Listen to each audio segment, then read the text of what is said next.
ਸਤਿ ਸ਼੍ਰੀ ਅਕਾਲ ਜੀ। ਟੀਵੀ ਪੰਜਾਬ ਲਈ ਮੈਂ ਦਵੀ ਦਵਿੰਦਰ ਕੌਰ। ਕੱਲ ਕੇਂਦਰ ਦੀ ਬੀਜੇਪੀ ਅਤੇ ਸ਼੍ਰੋਮਣੀ ਅਕਾਲੀ ਦਲ ਦਾ ਪਿਛਲਾ 24 ਸਾਲ ਤੋਂ ਚੱਲਿਆ ਆ ਰਿਹਾ ਗੱਠਜੋੜ ਟੁੱਟ ਗਿਆ। ਇਹ ਰਿਸ਼ਤਾ ਟੁੱਟ ਗਿਆ। ਸ਼੍ਰੋਮਣੀ ਅਕਾਲੀ ਦਲ ਨੂੰ ਇਹ ਫੈਸਲਾ ਕਿਉਂ ਲੈਣਾ ਪਿਆ? ਇਸ ਤੋਂ ਕੁਝ ਦਿਨ ਪਹਿਲਾਂ ਅਕਾਲੀ ਦਲ ਵੱਲੋਂ ਸੰਸਦ ਮੈਂਬਰ ਜੋ ਕੇਂਦਰੀ ਕੈਬਨਿਟ ਵਿੱਚ ਮੰਤਰੀ ਵੀ ਸਨ, ਹਰਸਿਮਰਤ ਕੌਰ ਬਾਦਲ ਹੋਰਾਂ ਨੇ ਆਪਣੇ ਅਹੁਦੇ ਤੋਂ, ਮੰਤਰੀ ਦੇ ਅਹੁਦੇ ਤੋਂ ਅਸਤੀਫਾ ਦਿੱਤਾ ਸੀ। ਪੰਜਾਬ ਵਿੱਚ ਕਿਸਾਨ ਰੋਹ ਸਿਖਰਾਂ 'ਤੇ ਹੈ। ਪੰਜਾਬ ਵਿੱਚ ਹੀ ਕਿਉਂ, ਪੂਰੇ ਮੁਲਕ ਵਿੱਚ ਜਿੱਥੇ ਜਿੱਥੇ ਖੇਤੀ ਜਿਹੜੇ ਸੂਬੇ ਖੇਤੀ ਪ੍ਰਧਾਨ ਨੇ, ਉੱਥੇ ਕਿਸਾਨਾਂ ਵਿੱਚ ਬਹੁਤ ਰੋਸਾ ਹੈ। ਖੇਤੀ ਬਿੱਲ ਜੋ ਕੇਂਦਰ ਨੇ ਲਿਆਂਦੇ ਨੇ, ਕੋਵਿਡ ਦੇ ਦਿਨਾਂ ਵਿੱਚ ਚੁੱਪ ਚਪੀਤੇ ਬਿੱਲ ਲਿਆਂਦੇ ਤੇ ਉਹਨਾਂ 'ਤੇ ਕੋਈ ਕੋਈ ਚਰਚਾ ਨਹੀਂ ਹੋਈ ਤੇ ਇੱਕ ਪਾਸੜ ਜਿਹੇ ਉਹ ਬਿੱਲਾਂ ਨੂੰ ਮਤਲਬ ਕਾਨੂੰਨ ਬਣਾ ਦਿੱਤਾ ਗਿਆ। ਤੇ ਇਸੇ ਦੌਰਾਨ ਸ਼੍ਰੋਮਣੀ ਅਕਾਲੀ ਦਲ ਦੀ ਭੂਮਿਕਾ ਲੋਕਾਂ ਨੂੰ ਸ਼ੱਕੀ ਜਾਪਦੀ ਹੈ, ਖਾਸ ਕਰਕੇ ਕਿਸਾਨ ਵਰਗ ਨੂੰ, ਪੇਂਡੂਆਂ ਨੂੰ ਅਤੇ ਛੋਟੇ ਸ਼ਹਿਰੀਆਂ ਨੂੰ। ਤੇ ਹੁਣ ਅਕਾਲੀ ਦਲ ਨੇ ਅਚਾਨਕ ਇਹ ਫੈਸਲਾ ਕਿਉਂ ਲਿਆ? ਇਸ ਸਿਲਸਿਲੇ ਵਿੱਚ ਅਸੀਂ ਗੱਲਬਾਤ ਕਰਦੇ ਹਾਂ ਸੀਨੀਅਰ ਪੱਤਰਕਾਰ ਜਤਿੰਦਰ ਕੌਰ ਤੁੜ ਹੋਰਾਂ ਨਾਲ। ਜਤਿੰਦਰ ਕੌਰ ਤੁੜ ਜੀ, ਟੀਵੀ ਪੰਜਾਬ ਤੇ ਤੁਹਾਡਾ ਸਵਾਗਤ ਹੈ ਜੀ। ਸਤਿ ਸ਼੍ਰੀ ਅਕਾਲ। ਸਤਿ ਸ਼੍ਰੀ ਅਕਾਲ ਜੀ। ਜਤਿੰਦਰ ਕੌਰ ਜੀ, ਅਸੀਂ ਇਹ ਜਾਣਨਾ ਚਾਹੁੰਦੇ ਹਾਂ ਕਿ ਕਿਉਂਕਿ ਤੁਸੀਂ ਸਾਰਾ ਦਿਨ ਫੀਲਡ ਵਿੱਚ ਵਿਚਰਦੇ ਹੋ, ਸਾਰੇ ਆਗੂਆਂ ਨਾਲ, ਪੋਲੀਟੀਕਲ ਲੀਡਰਾਂ ਨਾਲ ਗੱਲਬਾਤ ਹੁੰਦੀ ਹੈ, ਤੁਸੀਂ ਇਹਦੇ ਵਿੱਚੋਂ ਕੀ ਕੱਢਦੇ ਹੋ, ਕੀ ਸਿੱਟਾ ਕੱਢਦੇ ਹੋ ਕਿ ਕਿਉਂ ਸ਼੍ਰੋਮਣੀ ਅਕਾਲੀ ਦਲ ਨੇ ਹਰਸਿਮਰਤ ਕੌਰ ਬਾਦਲ ਦੇ ਅਸਤੀਫੇ ਤੋਂ ਇੰਨਾ ਠਹਿਰ ਕੇ ਅਸਤੀਫਾ ਦਿੱਤਾ? ਇਸ ਤੋਂ ਪਹਿਲਾਂ ਲੋਕੀ ਪੰਜਾਬ ਦੇ ਮੰਗ ਕਰਦੇ ਰਹੇ ਕਿ ਇਹ ਜੇ ਸਾਡੇ ਲਈ ਸੱਚੇ ਨੇ, ਜੇ ਇਹ ਲੋਕ ਹਤੈਸ਼ੀ ਨੇ ਸ਼੍ਰੋਮਣੀ ਅਕਾਲੀ ਦਲ ਵਾਲੇ, ਤਾਂ ਉਹ ਗੱਠਜੋੜ ਵਿੱਚੋਂ ਬਾਹਰ ਆਉਣ। ਇਹਨਾਂ ਨੇ ਇੰਨਾ ਦੇਰ ਨਾਲ ਤੇ ਇਹ ਫੈਸਲਾ ਹੁਣ ਕਿਉਂ ਲਿਆ? ਦੇਖੋ ਜੀ, ਪਹਿਲੀ ਗੱਲ ਤਾਂ ਇਹ ਕਿ ਸਿਰਫ ਹਰਸਿਮਰਤ ਕੌਰ ਬਾਦਲ ਦੇ ਅਸਤੀਫੇ ਤੋਂ ਬਾਅਦ ਜੀ ਇਹਨਾਂ ਨੇ ਟਾਈਮ ਨਹੀਂ ਲਿੱਤਾ ਉਸ ਅਲਾਇੰਸ ਚੋਂ ਨਿਕਲਣ ਦਾ, ਐਨਡੀਏ ਵਾਲੇ, ਬੀਜੇਪੀ ਲੈਡ ਐਨਡੀਏ ਵਾਲੇ ਅਲਾਇੰਸ ਤੋਂ, ਬਲਕਿ ਹਰਸਿਮਰਤ ਕੌਰ ਬਾਦਲ ਦਾ ਅਸਤੀਫਾ ਵੀ ਬਹੁਤ ਦੇਰ ਨਾਲ ਆਇਆ ਹੈ ਜੀ। ਰਾਈਟ, ਪਹਿਲੀ ਗੱਲ ਤਾਂ ਇਹ ਹੈਗੀ ਹੈ ਕਿ ਅਚਾਨਕ ਸ਼੍ਰੋਮਣੀ ਅਕਾਲੀ ਦਲ ਇੱਕ ਇੱਦਾਂ ਰਿਡਿਊਸ ਹੋ ਗਿਆ ਸੀ ਕਿ ਉਹਨਾਂ ਵਾਸਤੇ ਕੋਈ ਪੰਥਕ ਇਸ਼ੂਜ਼ ਇੰਪੋਰਟੈਂਟ ਨਹੀਂ ਹੈਗੇ, ਕੋਈ ਅਕਾਲੀ ਦਲ ਦੀ ਆਈਡੀਓਲੋਜੀ ਇੰਪੋਰਟੈਂਟ ਨਹੀਂ ਹੈਗੀ ਜੀ। ਸਿਰਫ ਇੱਕ ਕੈਬਨਿਟ 'ਚ ਬਰਥ ਇੰਪੋਰਟੈਂਟ ਹੈਗੀ ਸੀ ਉਹਨਾਂ ਵਾਸਤੇ, ਜਿਹੜੀ ਕਿ ਹਰਸਿਮਰਤ ਕੌਰ ਬਾਦਲ ਨੂੰ ਦਿੱਤੀ ਹੋਈ ਸੀ। ਕੋਈ ਬਹੁਤ ਤਗੜਾ ਪੋਰਟਫੋਲੀਓ ਨਹੀਂ ਸੀ ਹੈਗਾ, right, but still that feeling ਕਿ ਜੀ ਅਸੀਂ ਬੀਜੇਪੀ ਦੇ ਨਾਲ ਜੁੜੇ ਹੋਏ ਹਾਂ, ਬਿਲਕੁਲ ਯੈਸ ਮੈਨ ਵਾਲੀ ਫੀਲਿੰਗ ਹੈਗੀ ਸੀ। ਤਾਂ ਅਲਟੀਮੇਟਲੀ ਜਦੋਂ ਪੰਜਾਬ ਦੇ ਨਾਲ ਲਗਾਤਾਰ ਇੰਨਾ ਬੁਰਾ ਹੋ ਰਿਹਾ ਸੀ, ਰਿਲੀਫ ਪੈਕੇਜ ਨਹੀਂ ਸੀ ਮਿਲ ਰਹੇ, ਫਾਈਨੈਂਸ਼ੀਅਲ ਕ੍ਰਾਈਸਿਸ ਹੈਗਾ, ਕੁਝ ਵੱਡਾ ਨਹੀਂ ਹੋ ਰਿਹਾ ਸੀ, ਹੁਣ ਫਾਈਨਲੀ ਫਾਰਮਰਸ ਦੇ ਨਾਲ ਇੰਨਾ ਧੱਕਾ ਹੋ ਰਿਹਾ, ਫਿਰ ਵੀ ਇਨੀਸ਼ੀਅਲੀ ਇਹਨਾਂ ਨੇ ਇੰਨਾ ਜ਼ਿਆਦਾ ਸਪੋਰਟ ਕੀਤਾ ਹੈਗਾ ਹਰਸਿਮਰਤ ਕੌਰ ਬਾਦਲ ਨੇ, ਸੁਖਬੀਰ ਬਾਦਲ ਨੇ। ਮੈਂ ਇਹ ਨਹੀਂ somehow I not ready to believe, ਮੈਂ ਨਹੀਂ ਮੰਨਦੀ ਕਿ ਇਹਨਾਂ ਨੂੰ ਪਤਾ ਨਹੀਂ ਹੋਊਗਾ ਕਿ ਆ ਜਿਹੜੇ ਫਾਰਮ ਬਿਲਸ ਹੈਗੇ ਨੇ, ਜਿਹੜੇ ਪੰਜਾਬ ਦੇ ਇੱਕ ਕਿਸਾਨ ਨੂੰ ਪਤਾ ਨੇ, ਫਾਰਮਰ ਲੀਡਰਸ ਨੂੰ ਪਤਾ ਨੇ, ਫਾਰਮ ਐਕਸਪਰਟਸ ਨੂੰ ਪਤਾ ਹੈਗੇ ਨੇ। ਇੱਕ ਜਿਹੜੀ ਪਾਰਟੀ ਆਪਣੇ ਆਪ ਨੂੰ ਮੰਨਦੀ ਹੈ ਕਿ ਜੀ ਅਸੀਂ ਬਿਲਕੁਲ ਲੋਕਾਂ ਦੇ ਰੂਟਸ ਨਾਲ ਜੁੜੇ ਹੋਏ ਹਾਂ, ਪੇਂਡੂ ਵੋਟਸ ਇਹਨਾਂ ਦਾ ਮੇਨ ਵੋਟ ਬੈਂਕ ਹੈਗਾ, ਉਹਨਾਂ ਨੂੰ ਕਿੱਦਾਂ ਨਹੀਂ ਸੀ ਪਤਾ। ਇਨੀਸ਼ੀਅਲੀ ਦੇ ਕੈਪਟ ਔਨ ਰੀਟਰੇਟਿੰਗ ਕਿ ਜੀ ਬਹੁਤ ਚੰਗੇ ਬਿੱਲ ਹੈਗੇ ਨੇ। ਹਰਸਿਮਰਤ ਬਾਦਲ ਉਸ ਕਮੇਟੀ ਦੀ ਮੈਂਬਰ ਹੈਗੀ ਸੀ, ਉਹ ਮੀਟਿੰਗ ਦੇ ਵਿੱਚ ਸ਼ਾਮਲ ਸੀ। ਹੁਣ ਬੀਜੇਪੀ ਵਾਲੇ ਕਹਿੰਦੇ ਕਿ ਅਸੀਂ ਇਹਨਾਂ ਨੂੰ ਬਾਰ-ਬਾਰ ਦੱਸਿਆ ਸੀ ਕਿ ਆਹ ਹੈਗਾ ਇਸ ਬਿੱਲ ਦੇ ਵਿੱਚ, ਕਹਿੰਦੇ ਫਿਰ ਇਹਨਾਂ ਨੂੰ ਕਿਉਂ ਪ੍ਰੋਬਲਮ ਹੈਗੀ ਹੈ। ਇਨਫੈਕਟ ਇੱਕ ਬੀਜੇਪੀ ਦੇ ਵਿੱਚ ਬੜੇ ਸੀਨੀਅਰ ਲੀਡਰ ਹੈਗੇ ਨੇ, ਮਦਨ ਮੋਹਨ ਮਿੱਤਲ, ਉਹਨਾਂ ਨੇ ਮੈਨੂੰ ਇਹ ਦੱਸਿਆ ਕਿ ਅਸੀਂ ਹਰਸਿਮਰਤ ਬਾਦਲ ਹੋਰਾਂ ਨੂੰ, ਸੁਖਬੀਰ ਬਾਦਲ ਹੋਰਾਂ ਨੂੰ ਸਮਝਾਉਣ ਭੇਜਿਆ ਸੀ। ਉਹ ਕਹਿੰਦੇ ਸੀ ਜੀ ਕਿਸਾਨ ਸਾਡੇ ਕਹਿੰਦੇ ਸਮਝ ਜਾਣਗੇ। ਕਹਿੰਦੇ ਇਹਨਾਂ ਨੇ ਰਾਹ 'ਚ ਜਾ ਕੇ ਆਪਣਾ ਪੂਰੀ ਇਹਨਾਂ ਨੇ ਟੋਨ ਚੇਂਜ ਕਰ ਲਈ ਹੈਗੀ ਹੈ। ਐਕਚੁਅਲੀ ਉਹਨਾਂ ਨੇ ਵੇਖਿਆ ਕਿ ਲੋਕਾਂ 'ਚ ਇੰਨਾ ਜ਼ਿਆਦਾ ਵਿਦਰੋਹ ਹੋ ਰਿਹਾ ਹੈ। ਅਲਟੀਮੇਟਲੀ ਹਰਸਿਮਰਤ ਬਾਦਲ ਨੇ ਇਸਤੀਫਾ ਤੇ ਦਿੱਤਾ, ਬਟ ਉਹਦੇ ਨਾਲ ਹੀ ਨਾਲ ਉਹਨਾਂ ਨੇ ਬੜਾ ਡਿਪਲੋਮੈਟਿਕਲੀ ਫਰੇਜ਼ ਕੀਤਾ ਸੀ ਉਸ ਦਿਨ ਇਸ ਗੱਲ ਨੂੰ ਕਿ ਜੀ ਮੈਂ ਕਿਸਾਨਾਂ ਦੀ ਸਪੋਰਟ 'ਚ ਇਸਤੀਫਾ ਦੇ ਰਹੀ ਹਾਂ। ਬਲਕਿ ਮੈਂ ਇੱਕ ਵੀਡੀਓ ਕਲਿੱਪ ਦੇਖੀ ਹੈਗੀ ਸੀ ਜਿਹਦੇ ਵਿੱਚ ਕਿ ਅਗਲੇ ਹੀ ਦਿਨ ਉਹਨਾਂ ਨੇ ਇੱਕ ਟੀਵੀ ਚੈਨਲ ਤੇ ਇੰਟਰਵਿਊ ਦੇ ਵਿੱਚ ਕਿਹਾ ਸੀ ਕਿ ਇਹਦਾ ਇਹ ਮਤਲਬ ਨਹੀਂ ਹੈਗਾ ਕਿ ਮੈਂ ਇਸ ਬਿੱਲ ਦੇ ਅਗੇਂਸਟ ਹੈਗੀ ਹੈ, ਰਾਈਟ। ਸੋ ਆਪਣੀ ਹੀ ਸਟੇਟਮੈਂਟ ਤੋਂ ਫਿਰ ਮੁੱਕਰ ਗਏ, ਮਤਲਬ ਖੁੱਲ੍ਹ ਕੇ ਇਸਤੀਫਾ ਵੀ ਨਹੀਂ ਦਿੱਤਾ, ਬਲਕਿ ਇਸਤੀਫਾ ਦੇਣ ਤੋਂ ਥੋੜ੍ਹੀ ਦੇਰ ਪਹਿਲਾਂ ਉਹ ਮੋਦੀ ਸਾਹਿਬ ਨੂੰ ਵਿਸ਼ ਕਰ ਰਹੇ ਨੇ ਜੀ ਕਿ ਬੜਾ ਵੱਡੇ ਗ੍ਰੇਟ ਨੈਸ਼ਨਲ ਲੀਡਰ ਨੇ, ਇੱਦਾਂ ਹੀ ਲੀਡ ਕਰਨਾ ਚਾਹੀਦਾ ਹੈ। ਹੋਰ ਥੋੜੇ ਘੰਟੇ ਬਾਅਦ ਕਿੱਦਾਂ ਲੱਗਿਆ ਕਿ ਨੈਸ਼ਨਲ ਲੀਡਰ ਗਲਤ ਪੋਲਿਸੀਜ਼ ਡਿਸਾਈਡ ਕਰ ਰਿਹਾ ਹੈਗਾ। ਫਿਰ ਇੰਨੇ ਦਿਨ ਇਹਨਾਂ ਨੇ, ਉਹ ਸੁਖਬੀਰ ਬਾਦਲ ਨੇ ਯੈਸ ਉਸ ਦਿਨ ਉਹਨਾਂ ਨੇ ਕਿਹਾ ਜੀ ਕਿ ਅਸੀਂ ਇਹਨਾਂ ਬਿਲਸ ਦਾ ਉਹਨੂੰ ਅਪੋਜ਼ ਕਰ ਰਹੇ ਹੈਗੇ ਆ ਫਾਰਮਰਸ, ਤੇ ਉਹੀ ਸੁਖਬੀਰ ਬਾਦਲ ਨੇ ਥੋੜ੍ਹੇ ਦਿਨ ਪਹਿਲਾਂ ਤੋਮਰ ਦਾ ਲੈਟਰ ਦਿਖਾ ਕੇ ਕਿਹਾ ਸੀ ਕਿ ਆ ਬਿੱਲ ਬਿਲਕੁਲ ਫਾਰਮਰਸ ਦੇ ਹੱਕ 'ਚ ਹੈਗਾ। ਫਿਰ ਇੰਨੇ ਦਿਨ ਫਿਰ ਨਿਕਲ ਗਏ, 10 ਦਿਨ ਨਿਕਲ ਗਏ ਕਰੀਬਨ, ਬਿਫੋਰ ਅਕਾਲੀ ਦਲ ਨੇ ਫਾਈਨਲੀ ਸੋਚਿਆ ਕਿ ਇਸ ਅਲਾਇੰਸ ਤੋਂ ਬਾਹਰ ਆਉਣਾ ਹੈ। ਉਹ ਇਸ ਲਈ ਇਹਨਾਂ ਨੂੰ ਲੱਗਿਆ, ਪਹਿਲਾਂ ਇਹਨਾਂ ਨੇ ਸੋਚਿਆ ਕਿ ਸਿਰਫ ਉਹਦੇ ਅਸਤੀਫੇ ਨਾਲ ਹਰਸਿਮਰਤ ਬਾਦਲ ਦੇ ਨਾਲ ਕੰਮ ਚੱਲ ਜੂਗਾ। ਦੈਨ ਦੇ ਰਿਅਲਾਈਜ਼ਡ ਕਿ ਨਹੀਂ, ਇਹ ਨਹੀਂ ਗੱਲ ਬਣਨੀ। ਸਪੈਸ਼ਲੀ ਜਿਹੜਾ ਹੁਣ 25 ਤਰੀਕ ਦਾ ਬੰਦ ਸੀ, ਉਹਦੇ ਵਿੱਚ ਕਈ ਅਕਾਲੀ ਲੀਡਰਸ ਨੂੰ ਲੋਕਾਂ ਨੇ ਪਿੰਡਾਂ 'ਚ ਨਹੀਂ ਵੜਨ ਦਿੱਤਾ। ਜੀ ਉਸ ਤੋਂ ਬਾਅਦ ਦੇ ਰਿਅਲਾਈਜ਼ ਜਦੋਂ ਲੋਕਾਂ ਨੇ ਡਾਇਰੈਕਟਲੀ ਸੁਖਬੀਰ ਬਾਦਲ ਨੂੰ ਕੁਐਸਚਨ ਪੁੱਛਣੇ ਸ਼ੁਰੂ ਕਰਤੇ, ਜਿਹੜਾ ਕਿ ਪਹਿਲਾਂ ਕਦੇ ਨਹੀਂ ਸੀ ਹੋਇਆ। ਬਾਦਲ ਪਿੰਡ 'ਚ ਜਾ ਕੇ ਧਰਨਾ ਦਿੱਤਾ, ਉਹਨਾਂ ਦੇ ਘਰ ਦੇ ਸਾਹਮਣੇ ਜਾ ਕੇ ਧਰਨਾ ਦਿੱਤਾ। ਉਸ ਤੋਂ ਬਾਅਦ ਇਹਨਾਂ ਨੂੰ ਰਿਅਲਾਈਜ਼ ਹੋਇਆ ਕਿ ਅਸੀਂ ਆਪਣਾ ਵੋਟ ਬੈਂਕ ਬਿਲਕੁਲ ਖੋ ਚੁੱਕੇ ਹੈਗੇ ਹਾਂ। ਫਿਰ ਐਜ਼ ਅ ਲਾਸਟ ਰਿਜ਼ੋਰਟ ਇਹਨਾਂ ਨੇ ਉੱਥੋਂ ਇੰਡੀਆ ਅਲਾਈਅੰਸ ਤੋਂ ਆਪਣੇ ਆਪ ਨੂੰ ਤੋੜਿਆ ਹੈਗਾ। ਜਦੋਂ ਲੋਕਾਂ ਨੇ ਬਹੁਤ ਜ਼ਿਆਦਾ ਕਿਹਾ, ਇਹਨਾਂ ਦੇ ਆਪਣੇ ਲੀਡਰਸ ਆਈ ਬਿਲੀਵ ਥੋੜ੍ਹਾ ਚਿਰ ਪਹਿਲਾਂ ਚੀਮਾ ਸਾਹਿਬ ਦੀ ਉਹਨਾਂ ਤੋਂ ਆਇਆ ਹੈਗਾ ਸੀ ਸਟੇਟਮੈਂਟ, ਜਿਹੜੇ ਇਹਨਾਂ ਦੇ ਸਪੋਕਸਪਰਸਨ ਹੈਗੇ ਨੇ ਡਾਕਟਰ ਲਜੀਤ ਸਿੰਘ ਚੀਮਾ, ਜਿਹਦੇ 'ਚ ਕੋਰ ਕਮੇਟੀ ਨੇ ਡਿਸਾਈਡ ਕੀਤਾ ਸੀ ਕਿ ਨਹੀਂ ਜੀ, ਆ ਫਾਰਮਰਸ ਇੰਟਰਸਟ ਨੂੰ ਫਾਰਮਰਸ ਦੇ ਜਿਹੜੇ ਇਸ਼ੂਜ਼ ਹੈਗੇ ਨੇ, ਕੰਸਰਨਸ ਹੈਗੇ ਨੇ, ਇਹਨਾਂ ਨੂੰ ਅਸੀਂ ਹਾਈਲਾਈਟ ਕਰਾਂਗੇ।